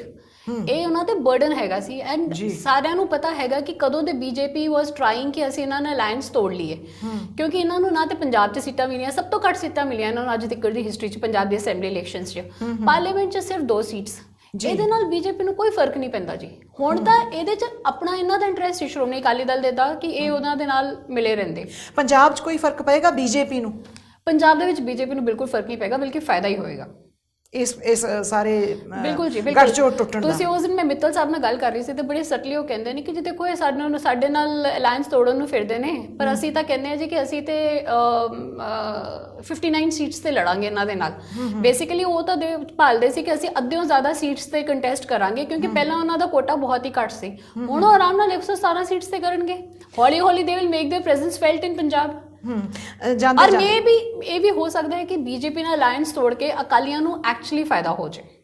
ਹਾਂ ਇਹ ਵੀ ਹੋ ਸਕਦਾ ਹੈ, ਹੋ ਸਕਦਾ ਜਿਹੜਾ ਰੋਹ ਹੈਗਾ ਲੋਕਾਂ 'ਚ ਬੀਜੇਪੀ ਦੇ ਅਗੇਂਸਟ, ਹੁਣ ਹੌਲੀ ਹੌਲੀ ਮੇਬੀ ਉਹ ਹਟ ਜਾਏਗਾ। ਇਹਨਾਂ ਦੇ ਜਿਹੜੇ ਟੁੱਟ ਕੇ ਗਏ ਹੋਏ ਨੇ, ਅਲੱਗ ਹੋਏ ਨੇ ਅਕਾਲੀ ਦਲ ਦੇ ਲੀਡਰਸ, ਉਹ ਵੀ ਨਾਲ ਹੋ ਸਕਦਾ ਜੁੜ ਸਕਣ। ਜੀ ਜੀ ਤੇ ਜਾਂਦੇ ਜਾਂਦੇ ਆਪਾਂ ਹੁਣ ਤੁਸੀਂ ਕਿਉਂਕਿ ਆਪਾਂ ਅਕਾਲੀ ਦਲ ਦੀ ਗੱਲ ਕਰ ਲਈ, ਅਸੀਂ ਬੀਜੇਪੀ ਦੀ ਵੀ ਗੱਲ ਕਰ ਲਈ ਹੈ, ਜਾਂਦੇ ਜਾਂਦੇ ਹੁਣ ਜੋ ਪੰਜਾਬ ਦੇ ਲੋਕ ਨੇ ਇਸ ਵੇਲੇ ਜੋ ਸੜਕਾਂ ਤੇ ਉਤਰੇ ਹੋਏ ਨੇ, ਸੰਘਰਸ਼ ਕਰ ਰਹੇ ਨੇ, ਕਿਸਾਨ ਰੇਲਾਂ ਰੋਕ ਰਹੇ ਨੇ, ਮਜ਼ਦੂਰ ਜਥੇਬੰਦੀਆਂ ਘੱਟ ਗਿਣਤੀਆਂ ਵੀ ਉਹਨਾਂ ਦੇ ਨਾਲ ਨੇ, ਥਾਂ ਥਾਂ ਮੁਸਲਮਾਨ ਉਹਨਾਂ ਦੇ ਧਰਨਿਆਂ ਵਿੱਚ ਪੁੱਜੇ ਨੇ। ਰਾਦਰ ਮਲੇਰਕੋਟਲੇ ਮੁਸਲਮਾਨਾਂ ਨੇ ਖੁਦ ਧਰਨਿਆਂ ਦਾ ਪ੍ਰਬੰਧ ਕੀਤਾ, ਉਹਨਾਂ ਦੇ ਲੰਗਰਾਂ ਦਾ ਪ੍ਰਬੰਧ ਕੀਤਾ। ਤੇ ਲੋਕਾਂ ਨੂੰ ਤੁਸੀਂ ਕੀ ਆਖੋਗੇ? ਦੇਖੋ ਆਈ ਥਿੰਕ ਕਿ ਇਹ ਨਾ ਹੁਣ ਐਕਚੁਅਲੀ ਪੰਜਾਬ ਦੀ ਲੜਾਈ ਬਣ ਗਈ ਹੈ ਜੀ। ਇਟ ਇਜ਼ ਨਾਟ ਅਬਾਊਟ 6, ਇਹ ਫਾਰਮਰਸ ਦੀ ਵੀ ਲੜਾਈ ਹੈ, ਇਹ ਹੋਣੀ ਹੀ ਪੰਜਾਬ ਦੀ ਲੜਾਈ ਚਾਹੀਦੀ ਸੀ। ਇਹ ਤਾਂ ਹਾਂਜੀ ਕਿਸਾਨਾਂ ਦੀ ਵੀ ਲੜਾਈ ਬਣ ਗਈ ਹੈ, ਕਿਸਾਨ ਮਜ਼ਦੂਰਾਂ ਦੀ ਵੀ ਲੜਾਈ ਬਣ ਗਈ ਹੈ, ਕਿਉਂਕਿ ਜਦੋਂ ਇਹ ਬਰਬਾਦ ਹੋਣਗੇ ਨਾ, ਇਹਦੇ ਨਾਲ ਬਾਕੀ ਮਜ਼ਦੂਰ ਵੀ ਬਰਬਾਦ ਹੋ ਜਾਣਗੇ, ਬਾਕੀ ਕਿੱਤੇ, ਬਾਕੀ ਜਿਹੜੇ ਹੈਗੇ ਨੇ ਉਦਯੋਗ ਹੈਗੇ ਨੇ, ਉਹ ਸਾਰੇ ਬਰਬਾਦ ਹੋ ਜਾਣਗੇ। ਸੋ ਇਹ ਬੇਸਿਕਲੀ ਲੜਾਈ ਪੰਜਾਬ ਦੀ ਹੈਗੀ ਹੈ, ਬਿਕਾਜ਼ ਪੰਜਾਬ ਫਾਈਨੈਂਸ਼ੀਅਲੀ ਵੀਕ ਹੋ ਜਾਊਗਾ, right. The only thing is ਕਿ ਆਈ ਵਾਂਟ ਕਿ ਜਿਸ ਤਰ੍ਹਾਂ ਹੁਣ ਮੈਂ ਪਿੱਛੇ ਜਿਹੇ ਵੀਡੀਓਜ਼ ਵੇਖੀਆਂ ਸੀ, ਲੋਕੀ ਬਿਲਕੁਲ ਬਹੁਤ ਹੀ ਅੱਛਾ ਤਰੀਕੇ ਨਾਲ ਉਹਨਾਂ ਨੇ ਬੰਦ ਕੀਤਾ ਹੈਗਾ, ਇੱਕ ਪਾਸੇ ਗੈਦਰਿੰਗ ਕੀਤੀ। ਔਰ ਮੈਨੂੰ ਜਿਹੜੇ ਫਾਰਮਰ ਯੂਨੀਅਨਸ ਉਹਨਾਂ ਨੇ ਇਹ ਕਿਹਾ ਸੀ ਕਿ ਮੈਮ ਅਸੀਂ ਕਿਸੇ ਵੀ ਪੋਲੀਟੀਕਲ ਪਾਰਟੀ ਨੂੰ ਯੂਜ਼ ਨਹੀਂ ਕਰਨ ਦੇਵਾਂਗੇ ਆਪਣੀ ਸਟੇਜ, ਜੋ ਕਿ ਬਹੁਤ ਹੀ ਚੰਗਾ ਕੀਤਾ ਹੈ। ਪੰਜਾਬ ਦੇ ਲੋਕਾਂ ਦਾ ਇਹ ਹੈਗਾ ਕਿ ਆਈ ਥਿੰਕ ਦੇ should support them. At the same time ਜਿਹੜੇ ਲੋਕੀ ਧਰਨੇ ਦੇ ਰਹੇ ਨੇ, ਉਹਨਾਂ ਨੂੰ ਇੱਦਾਂ ਨਹੀਂ ਹੋਣਾ ਚਾਹੀਦਾ ਕਿ ਰੇਲ ਰੋਕੋ, ਉਹਦੇ ਨਾਲ ਅਲਟੀਮੇਟਲੀ ਸਫਰ ਤੇ ਸਾਡੇ ਬੰਦੇ ਹੋਣਗੇ ਨਾ। ਮੈਨੂੰ ਯਾਦ ਹੈ ਕਿ 2002 ਦੇ ਵਿੱਚ ਜਦੋਂ ਅਕਾਲੀ ਦੇ ਵੈਂਟ ਆਊਟ ਆਫ ਪਾਰ ਤੇ ਕਾਂਗਰਸ ਆਈ ਸੀ, ਤੇ ਸੁਖਬੀਰ ਬਾਦਲ ਹੋ ਰਿਹਾ ਤੇ ਇਹਨਾਂ ਸਾਰੇ ਤੇ ਕਰਪਸ਼ਨ ਦੇ ਪਰਚਿਆਂ ਦੀ ਗੱਲ ਚੱਲ ਰਹੀ ਸੀ। ਇੱਕ ਇਹਨਾਂ ਨੇ ਪ੍ਰੈਸ ਕਾਨਫਰੰਸ ਅਰੇਂਜ ਕੀਤੀ ਸੀ ਅੰਮ੍ਰਿਤਸਰ ਦੇ ਵਿੱਚ, ਉਹਦੇ ਚ ਦੇ ਵਰ ਪਲੈਨਿੰਗ ਕਿ ਜੀ ਅਸੀਂ ਪੰਜਾਬ ਚ ਨਾ ਬਿਲਕੁਲ ਬੰਦ ਕਰ ਦਿਆਂਗੇ, ਬਿਕੋਜ਼ ਇਹਨਾਂ ਨੇ ਪੰਥ ਤੇ ਹਮਲਾ ਕੀਤਾ ਹੈ। So that point of time they had to ultimately give up on that press conference even that idea, because I said ਕਿ ਤੁਸੀਂ ਪੰਥ ਨਹੀਂ ਹੈਗੇ, ਤੁਸੀਂ ਪੰਥ ਨਹੀਂ, ਅਕਾਲੀ ਦਲ ਪੰਥ ਨਹੀਂ ਹੈਗਾ। ਔਰ ਜਦੋਂ ਰਸਤਾ ਜਾਮ ਹੁੰਦਾ ਹੈ, ਜਿਹੜੇ ਪੇਸ਼ੈਂਟ ਸਫਰ ਕਰਦੇ ਨੇ, ਜਿਹੜੇ ਲੋਕੀ ਆਮ ਜ਼ਿੰਦਗੀ 'ਚ ਸਫਰ ਕਰਦੇ ਨੇ, ਬੱਚਿਆਂ ਦੇ ਪੇਪਰ ਚੱਲ ਰਹੇ ਹੁੰਦੇ ਆ, ਕਿਸੇ ਨੇ ਹਸਪੀਟਲ ਜਾਣਾ ਹੈਗਾ, ਸੋ ਦੈਟ ਇਜ਼ ਲੋਕਾਂ ਦੀ ਇਨਕਮ ਬਿਲਕੁਲ ਬੰਦ ਹੋ ਜਾਂਦੀ ਹੈ। So it should be voluntary, let India see ਕਿ ਸਾਰਾ ਪੰਜਾਬ ਇਕੱਠਾ ਹੈਗਾ, ਬਟ ਏਦਾਂ ਪਲਾਨ ਕਰੋ ਕਿ ਲੋਕਾਂ ਦੀ ਰੂਟੀਨ ਲਾਈਫ ਨਾ ਖਰਾਬ ਹੋਵੇ। ਜੀ ਸੋ ਲੋਕਾਂ ਨੂੰ ਸਮਝ ਲੈਣਾ ਚਾਹੀਦਾ ਹੈ ਜਤਿੰਦਰ ਕੌਰ ਤੋੜ ਹੋਰਾਂ ਦੇ ਮੁਤਾਬਕ ਕਿ ਉਹਨਾਂ ਨੇ ਇੱਕ ਦੂਜੇ ਦੀ ਹਮਾਇਤ ਕਰਨੀ ਹੈ, ਇੱਕ ਦੂਜੇ ਦਾ ਸਹਾਰਾ ਬਣਨਾ ਹੈ, ਤੇ ਇੱਕ ਦੂਜੇ ਦੇ ਦੁੱਖ ਸੁੱਖ ਦੀ ਪਰਵਾਹ ਕਰਨੀ ਹੈ, ਤੇ ਇਕੱਠੇ ਵੀ ਰਹਿਣਾ ਹੈ। ਅਤੇ ਨਾਲ ਹੀ ਸ਼੍ਰੋਮਣੀ ਅਕਾਲੀ ਦਲ ਨੂੰ ਇਹ ਇੱਕ ਚੇਤਾਵਨੀ ਵੀ ਹੈ, ਤੇ ਪੰਜਾਬ ਦੇ ਲੋਕਾਂ ਨੂੰ ਵੀ ਇਹ ਦੱਸਿਆ ਜਾ ਰਿਹਾ। ਜਤਿੰਦਰ ਹੋਰਾਂ ਦਾ ਵੀ ਇਹੀ ਕਹਿਣਾ ਹੈ, ਪੰਜਾਬ ਦੇ ਲੋਕਾਂ ਨੂੰ ਦੱਸਣਾ ਕਿ ਸ਼੍ਰੋਮਣੀ ਅਕਾਲੀ ਦਲ ਪੰਥ ਨਹੀਂ ਹੈ। ਜੇ ਇਹਨਾਂ ਨੇ ਮੁੜ ਪ੍ਰਵਾਨ ਹੋਣਾ ਹੈ ਲੋਕਾਂ ਦੀ ਨਜ਼ਰ ਵਿੱਚ, ਤਾਂ ਇਹਨਾਂ ਨੂੰ ਲੋਕਾਂ ਦੇ ਮਗਰ ਸ਼ਾਇਦ ਲੱਗਣ ਵਾਲੇ ਹਾਲਾਤ ਆ ਗਏ ਨੇ। ਜਤਿੰਦਰ ਜੀ ਤੁਸੀਂ ਇਹੀ ਕਹਿਣਾ ਚਾਹੁੰਦੇ ਹੋ ਨਾ ਕਿ ਹੁਣ ਸ਼੍ਰੋਮਣੀ ਅਕਾਲੀ ਦਲ ਲੋਕਾਂ ਦੇ ਕਿਰਤੀ ਲੋਕਾਂ ਦੇ ਮਗਰ ਲੱਗੇ, ਮਜ਼ਦੂਰਾਂ ਦੇ, ਕਿਸਾਨਾਂ ਦੇ, ਉਹਨਾਂ ਵਾਸਤੇ ਕੰਮ ਕਰੇ, ਪੰਥ ਵਾਸਤੇ ਕੰਮ ਕਰੇ। ਜਿਹੜੇ ਇਸ਼ੂਜ਼ ਨਹੀਂ ਹਜੇ ਤੱਕ ਹੱਲ ਹੋਏ, ਤੁਸੀਂ ਵੇਖੋ ਪਿੰਡਾਂ 'ਚ ਕੋਈ ਸਕੂਲ ਨਹੀਂ ਹੈਗੇ, ਕੋਈ ਇੰਡਸਟਰੀਜ਼ ਨਹੀਂ ਹੈਗੀ ਜੀ ਪੰਜਾਬ 'ਚ, ਹੈ ਨਾ। ਇਵਨ SGPC ਇੱਕ ਇੰਸਟੀਟਿਊਸ਼ਨ ਜਿਹਨੂੰ ਕਿ people use to look up to them, ਠੀਕ ਹੈ, ਹੁਣ ਉਹ ਇੱਕ ਯੂ ਨੋ ਕਿ it is a Shiromani Akali Dal controlled kind of ਬਹੁਤ ਮਹਿੰਗੇ ਨੇ ਜੀ, ਇਹਨਾਂ ਨੂੰ ਇਹ ਸਭ ਚੀਜ਼ਾਂ ਛੱਡਣੀਆਂ ਪੈਣਗੀਆਂ ਹੁਣ। ਜੀ ਸੋ ਸ਼੍ਰੋਮਣੀ ਅਕਾਲੀ ਦਲ ਨੂੰ ਲੋਕਾਂ ਦੇ ਵਿੱਚ ਪਹੁੰਚਣ ਲਈ, ਲੋਕਾਂ ਵਿੱਚ ਆਪਣਾ ਮੁੜ ਆਧਾਰ ਕਾਇਮ ਕਰਨ ਲਈ ਲੋਕਾਂ ਦੀ ਗੱਲ ਕਰਨੀ ਪਏਗੀ, ਉਹਨਾਂ ਦੇ ਦੁੱਖ ਸੁੱਖ ਨੂੰ ਸਮਝਣਾ ਪਏਗਾ। ਤੇ ਪੰਜਾਬ ਦੇ ਲੋਕਾਂ ਲਈ ਜਤਿੰਦਰ ਹੋਰਾਂ ਦਾ ਸੁਨੇਹਾ ਹੈ ਕਿ ਉਹ ਇਕੱਠੇ ਰਹਿਣ, ਇਕਜੁੱਟ ਰਹਿਣ, ਅਤੇ ਇੱਕ ਦੂਜੇ ਦੇ ਦੁੱਖ ਸੁੱਖ ਦਾ ਧਿਆਨ ਜ਼ਰੂਰ ਰੱਖਣ। ਜੋ ਵੀ ਐਜੀਟੇਸ਼ਨ ਅੰਦੋਲਨ ਚਲਾਉਣਾ ਹੈ, ਉਹ ਲੋਕਾਂ ਦੀ ਪਰਵਾਹ ਕਰਕੇ ਚਲਾਇਆ ਜਾਵੇ, ਲੋਕਾਂ ਦੇ ਦੁੱਖ ਸੁੱਖ ਸਮਝ ਕੇ ਚਲਾਇਆ ਜਾਵੇ। ਜਤਿੰਦਰ ਕੌਰ ਤੋੜ ਜੀ, ਤੁਸੀਂ ਸਾਡੇ ਸਟੂਡੀਓ ਆਏ, ਸਾਨੂੰ ਆਪਣਾ ਕੀਮਤੀ ਸਮਾਂ ਦਿੱਤਾ। ਅਸੀਂ ਅੱਗੇ ਤੋਂ ਵੀ ਤੁਹਾਡੇ ਨਾਲ ਗੱਲਬਾਤ ਦਾ ਸਿਲਸਿਲਾ ਜਾਰੀ ਰੱਖਾਂਗੇ। ਤਦ ਤੱਕ ਲਈ ਬਹੁਤ ਧੰਨਵਾਦ। ਸਤਿ ਸ਼੍ਰੀ ਅਕਾਲ ਜੀ। ਸਤਿ ਸ਼੍ਰੀ ਅਕਾਲ ਜੀ। ਮੈਂ ਨਿਰਮਲ ਮਾਨ ਪੂਰਾ ਟੈਕਸਟਾਈਲ ਤੋਂ। ਇਹ ਤੁਸੀਂ ਵੀਡੀਓ ਦੇਖ ਰਹੇ ਸੀ TV ਪੰਜਾਬ ਦੇ ਉੱਤੇ। ਇਹੋ ਜਿਹੇ ਹੋਰ ਜਾਣਕਾਰੀ ਭਰਪੂਰ ਵੀਡੀਓ ਦੇਖਣ ਵਾਸਤੇ TV ਪੰਜਾਬ ਦੇ ਚੈਨਲ ਨੂੰ ਸਬਸਕ੍ਰਾਈਬ ਕਰੋ ਤੇ ਨਾਲ ਹੇਠ ਦਿੱਤੇ ਹੋਏ ਬੈਲ ਆਈਕਨ ਦੇ ਬਟਨ ਦਬਾਓ। ਸਤਿ ਸ਼੍ਰੀ ਅਕਾਲ।